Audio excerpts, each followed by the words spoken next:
Tall Love. Chapter 8. Hi, Mum. Things are going well, I can't complain.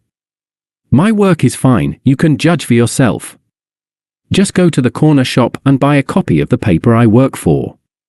I've already received quite a few interesting proposals, one of them being to head a department in a brand new BBC TV channel aimed at youth.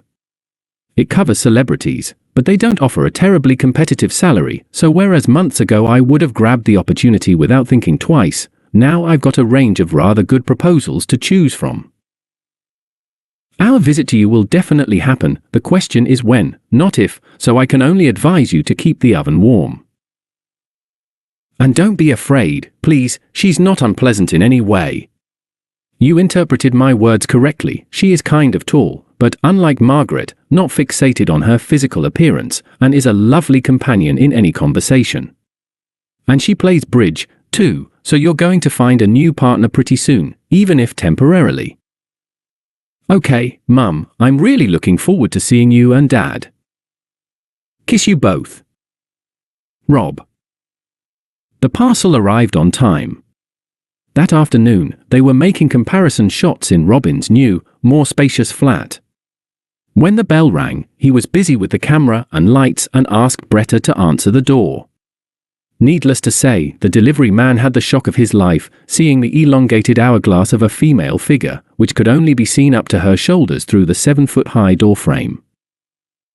She bent down, and he saw her beautiful face. Then she smiled and asked how she could help.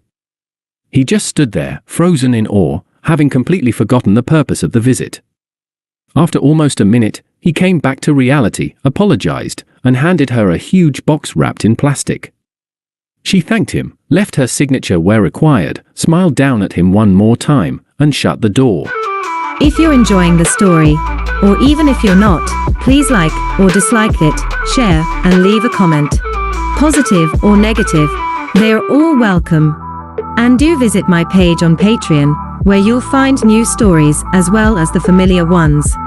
Patreon.com/AlexSteak. Thank you. They won't believe me, thought the guy, imagining how he would return to the mail depot and share this impossible sight with his co-workers. I wish I'd asked her for a photograph with me by her side. No, it was just a ghost, it wouldn't manifest itself on film anyway. Bretta grabbed the scissors, cut the plastic open, and saw the logo, Jelly Shoes. Have you ordered anything from Jelly Shoes, my dear? She asked. Yes, I have. Well done to them, the delivery turned out to be precisely as announced. You can open the box, my dear, if you will. Well, getting tired of climbing the chairs, you decided to spend a fortune on elevator shoes, she chuckled as she pulled them out of the box. Wow, I've never seen anything like this before.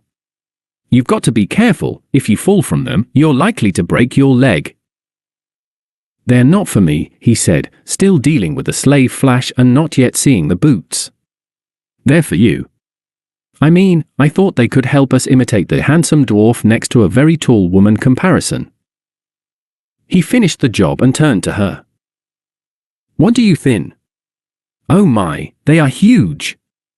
I mean, they did state the height in centimeters on the website, and I thought the soles were going to be high, but... Anyway, what do you think? Bretta, who had been smiling broadly ever since she shut the door after the delivery guy, burst out laughing.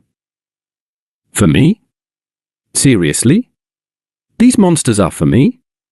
It took me 3 weeks to get used to 8 inches, and these are closer to 2 feet, I guess. But you don't have to catwalk in them. This rule applies everywhere, podium or no podium, correct? Her blue eyes were shining, and her smile was playful. If you promise that you won't ask me to use them anywhere but here, I might try to put them on. But I can't guarantee I'll succeed. All right, dear, I do. The very sight of those boots sitting on the floor next to his beloved somehow made Robin aroused. He couldn't wait for what would follow. Okay then, don't you enter the bedroom unless I call for medical assistance.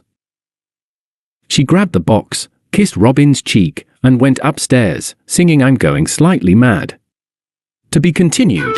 If you're enjoying the story, or even if you're not, please like or dislike it, share, and leave a comment.